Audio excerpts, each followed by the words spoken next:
So I just want to show you again a little bit of something. If you can come near me for just a minute to show you what I mean by SUSHUMNA. Today we will be practicing or focusing our intention to our spine. But what I mean by that, it's not the physical part of our body. It's something which is a little bit subtler. It's called SUSHUMNA.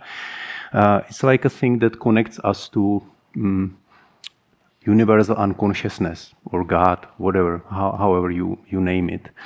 And it's the thing which we are born with. It's not something extraterrestrial. It's something which is innate in us. This comes from a sacred geometry. It's called torus. This shape is called torus, and it's actually created as a very early thing in the development of an embryo when we starting to be a living being. First, you multiply the cells this way and creating this shape, which is called a flower of life. Sometimes these shapes are called platonic solids. Maybe you know it better from this name.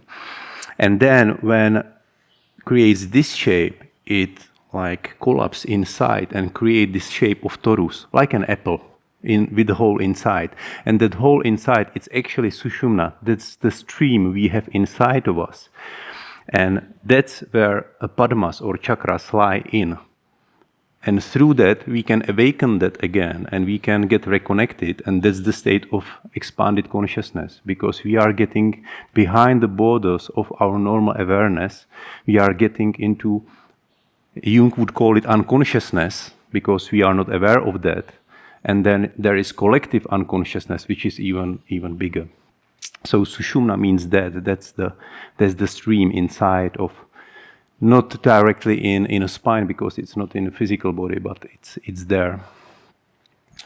And sometimes it's shown like that.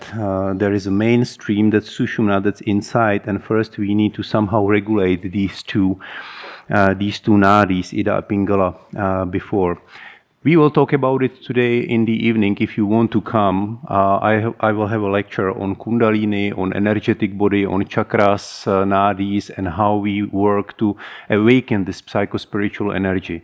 So if you want to come at 6, I will get through the whole presentation, but we will do the practice which will focus on this part of the body. So I wanted you to know what I'm talking about. So you expected yoga, asana, to move your body, and then you get to a lecture about SUSHUMNA. But that's even more important in yoga, to work on these things than just moving the body. Of course, moving the body helps, but it's quite late addition to yoga practice, like 100 years or maybe 200, if we call Yoga Pradipika this text, which includes some of the yoga techniques, asanas.